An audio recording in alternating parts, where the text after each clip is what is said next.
Parliament శీతాకాల సమావేశాల్లో విపక్ష పార్టీల ఎంపీల నిరసనలు, వారిపై సస్పెన్షన్ వేటు వంటి ఘటనలతో ఉభయ సభలు దద్దరిల్లుతున్నాయి. పార్లమెంటు చరిత్రలోనే ఎన్నడూ చేయని విధంగా అత్యధిక మంది ఎంపీలపై సస్పెన్షన్ వేటు వేయడంపై విపక్షాలు మండిపడుతున్నాయి.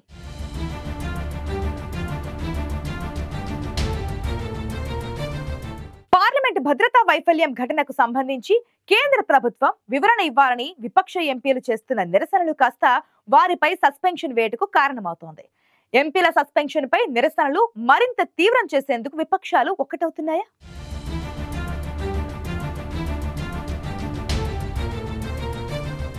పార్లమెంటు నుంచి సస్పెండ్ చేయడం పట్ల బీజేపీ ప్రభుత్వంపై విరుచుకుపడ్డారు విపక్ష ఇండియా కూటమికి చెందిన ఎంపీలు.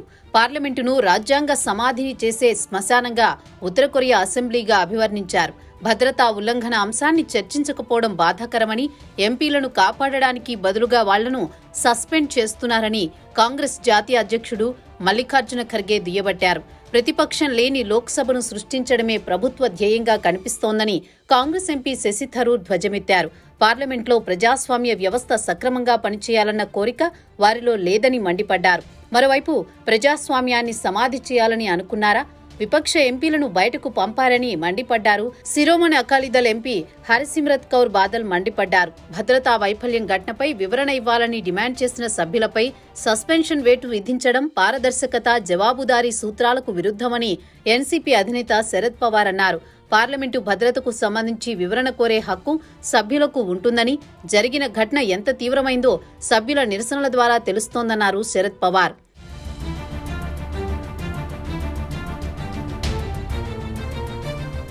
డిసెంబర్ 13న పార్లమెంట్లో భద్రతా వైఫల్యం ఘటన నుంచి పరిస్థితులు కాస్త ఆందోళనకరంగా మారాయి. పార్లమెంటు భద్రతా వైఫల్యంపై హోంశాఖ మంత్రి అమిత్ షా ప్రకటన చేయాలని విపక్షాలు డిమాండ్ చేస్తూ నిరసనకు దిగుతున్నాయి. ఈ నేపథ్యంలో గత వారమే 13 మంది ఎంపీలపై సస్పెన్షన్ వేటు పడింది.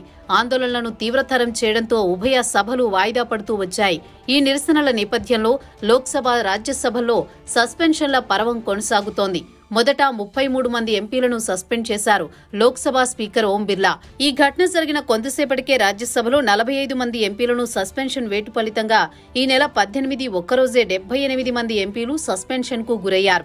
విపక్ష ఎంపీల డిమాండ్లను పట్టించుకోని కేంద్రం విపక్ష ఎంపీల్ని మాత్రం వరుసగా సస్పెండ్ చేస్తూ పోతోంది. ఈ నెల 19న మరో 49 మంది ఎంపీలు సస్పెండ్ కావడంతో మొత్తం ఉభయ సభల్లో సస్పెండ్ అయిన ఎంపీల సంఖ్య 141కి చేరింది.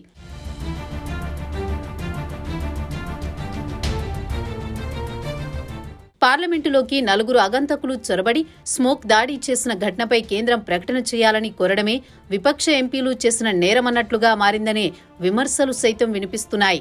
పార్లమెంటు శీతాకాల సమావేశాల్లో చోటు చేసుకున్న భద్రతా ఉల్లంఘనపై కేంద్ర హోంమంత్రి అమిత్ షా ప్రకటన చేయాలని కొన్ని రోజులుగా విపక్ష పార్టీలన్నీ డిమాండ్ చేస్తున్నాయి.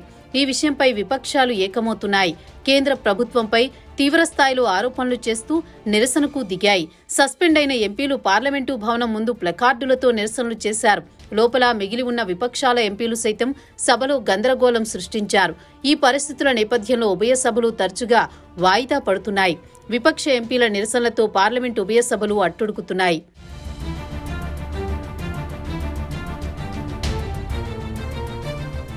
మరోవైపు ఈ నెల 19న ఉదయం బీజేపీ పార్లమెంటరీ సమావేశం జరిగింది. ఈ సమావేశంలో పాల్గొన్న ప్రధానమంత్రి నరేంద్ర మోదీ విపక్షాలపై తీవ్ర విమర్శలు చేశారు.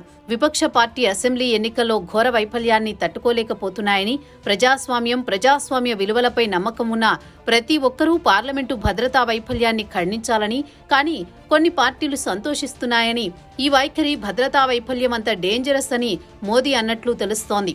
ఇక 2024లో సభ మొత్తం బీజేపీ ఎంపీలే ఉంటారని, మోదీని దించాలన్నదే విపక్ష కూటమి లక్ష్యమని, తమ లక్ష్యం మాత్రం దేశ అభివృద్ధి అని రవిశంకర్ పేర్కొన్నారు. ఓవైపు విపక్షాల ఎంపీలు నిరసనలు చేస్తుంటే కేంద్ర ప్రభుత్వం కానీ, బీజేపీ నేతలు కానీ వారి ప్రశ్నలకి సమాధానం చెప్పకపోవడం కాస్త ఆందోళనలను పెంచుతోంది.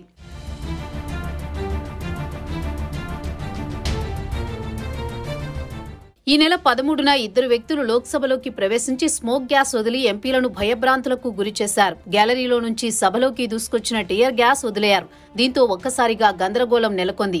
ఈ క్రమంలో భయంతో ఎంపీలు పరుగులు పెట్టారు. ఆ రోజు స్పీకర్ వెంటనే సభను వాయిదా వేశారు.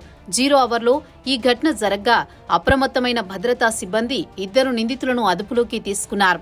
ఈ ఘటన నేపథ్యంలో పార్లమెంట్లో భద్రతా వైఫల్యంపై విపక్షాలు తీవ్ర ఆగ్రహం వ్యక్తం చేశాయి. అయితే ఘటనకు సంబంధించి పోలీసులు కీలక నిందితులను అరెస్ట్ చేశారు.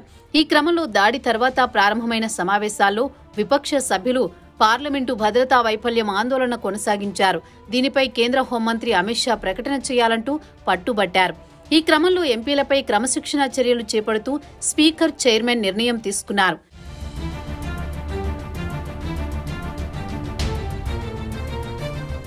ఈ నేపథ్యంలోనే పార్లమెంట్లో అలజడి ఘటనకు సంబంధించి ప్రభుత్వం వివరణ ఇవ్వాలంటూ విపక్ష ఎంపీలు నిరసనలు చేపట్టడంతో ఉభయ సభల్లో గందరగోళ వాతావరణం కొనసాగుతోంది. విపక్ష ఎంపీలు సభా కార్యకలాపాలకు విరుద్ధంగా వ్యవహరిస్తున్నారనే కారణంతో ఇప్పటికే 141 మంది ఎంపీలను సస్పెండ్ చేశారు. విపక్షాల ఎంపీలు తమకు మోదీ, అమిత్ షా వివరణ ఇవ్వాలంటూ పట్టుబడుతున్నాయి. కానీ వారి నుంచి ఎలాంటి వివరణ రాకపోవడంతో విపక్షాలు మండిపడుతున్నాయి. ఈ నెల 22 వరకు జరగనున్న శీతాకాల సమావేశాల్లో అర్థవంతమైన చర్చకు అవకాశం లేకుండా పోయిందనే విమర్శలు వినిపిస్తున్నాయి.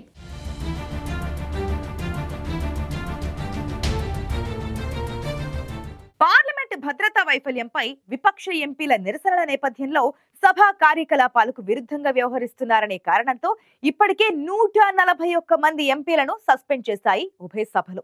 దీంతో కేంద్ర ప్రభుత్వంపై సస్పెన్షన్ కు గురైన ఎంపీలు సహా విపక్ష కూటమి కేంద్రంపై మండిపడుతోంది.